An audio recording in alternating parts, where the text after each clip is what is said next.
یہ کہانی ایک ایسی عورت کی ہے جس نے اپنے بچوں کی خاطر ہر طرح کے مسائل کا ڈٹ کر مقابلہ کیا اور زندگی کے کسی موڑ پر بھی صبر اور حوصلے کا دامن نہیں چھوڑا۔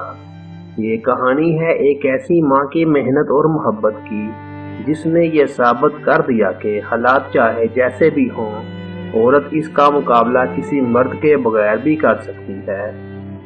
یہ غم بھری کہانی روشن آرا عورت کی ہے۔ پتہ نہیں ماں باپ نے یہ نام کیوں رکھا، کیونکہ نام سے تو میں روشن آرا ہوں، لیکن حقیقت میں روشنی میرے پاس کبھی نہیں آئی۔ میری قسمت میں جتنے غم آئے کاش وہ کبھی کسی کو نہ ملے۔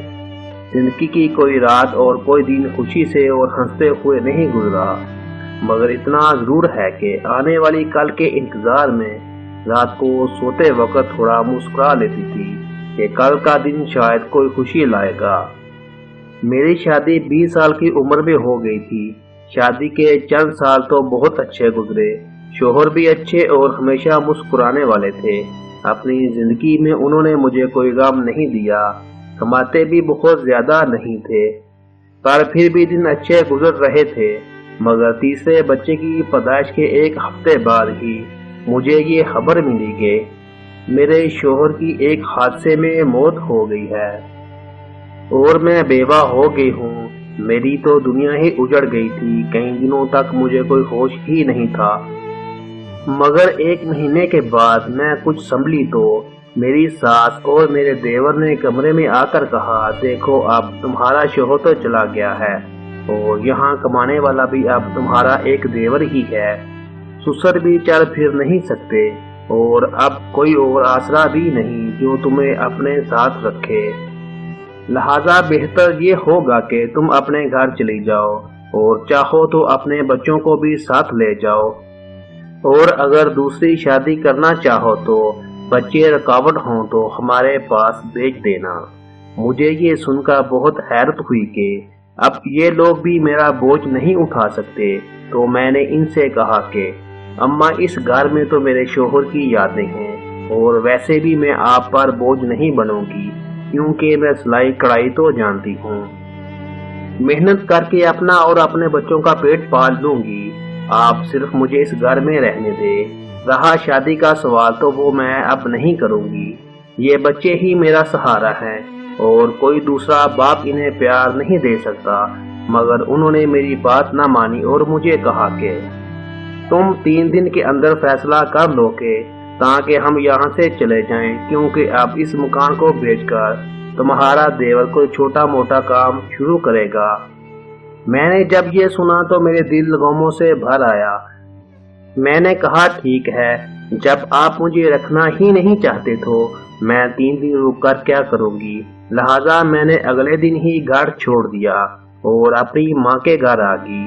میں ماں کے گھر میں کچھ ہی دنوں رہی تھی کہ بابیوں نے میرے بھائیوں کے کان بھرنے شروع کر دیے کہ روشن آرا کے بچے ہمارے بچوں کو مارتے ہیں، انہیں کھیلنے نہیں دیتے، حالانکہ میں اپنے بچوں کو اپنے کمرے میں ہی بند رکھتی تھی، نہ تو ان کو میرا کوئی بھائی کھیلنے کے لیے باہر لے جاتا، بس یہ بیچارے آپس میں ہی کھیل کر کمرے میں ہی سو جاتے تھے۔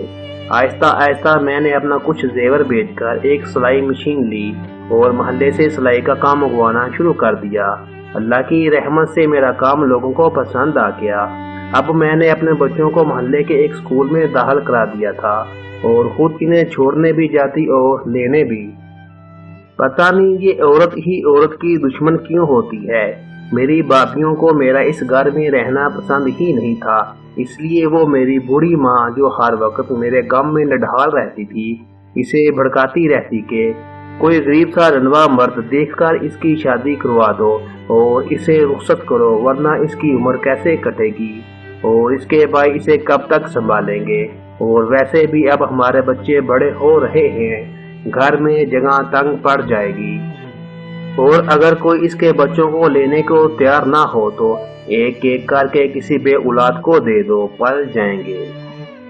لیکن ان ظالم بھائیوں کو یہ خیال نہ آیا کہ ان بچوں کی خاطر میں نے اپنا سسرال چھوڑا اور شادی نہ کرنے کا ارادہ کر لیا تو کیا میں ان بچوں کے بغیر رہ سکتی تھی؟ کیا کوئی بھی ماں اپنے بچوں کے بغیر جی سکتی ہے؟ شاید ایسا تو کوئی جانور بھی نہیں کر سکتا۔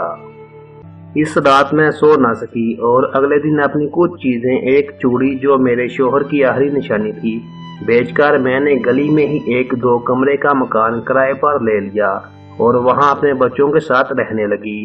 اب خرچے بھی بڑھ گئے تھے، اس لیے مجھے سلائی کا کام بھی بڑھانا تھا۔ اس سب میں میری ایک دوست نے میری بہت مدد کی اور اپنی ماں سے کہہ کر اس نے مجھے ایک بوتیک کی مالک سے ملوایا۔ اسے میرا کام پسند آیا اور وہ مجھے ہر مہینے اتنا کام دینے لگی کہ میں اپنا گزارا کرنے لگی۔ اس کے باوجود میرے بچوں کو بہت محرومیوں کا سامنا کرنا پڑا۔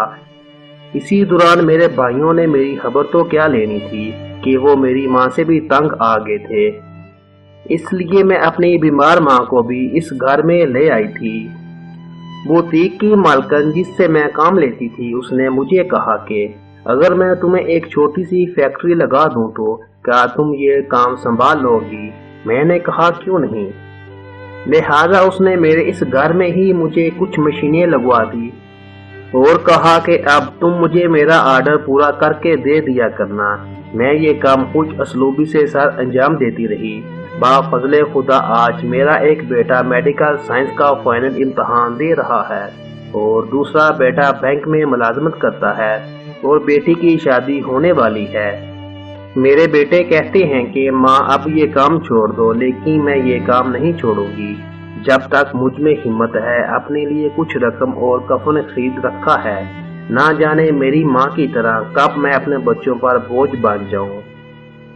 آج میری ماں زندہ نہیں ہے اور اب مجھے بھی مرنا ہے، لیکن خدا کا شکر ہے کہ میرے بچے نمازی ہیں اور میرا بہت احترام کرتے ہیں۔ بس میرا دوسری عورتوں کے لیے یہی پیغام ہے کہ وہ کبھی بھی کسی موڑ پر بھی ہمت نہ ہارے اور کوشش کرتی رہیں، کیونکہ ہمت کرنے والوں کا ساتھ خدا ضرور دیتا ہے۔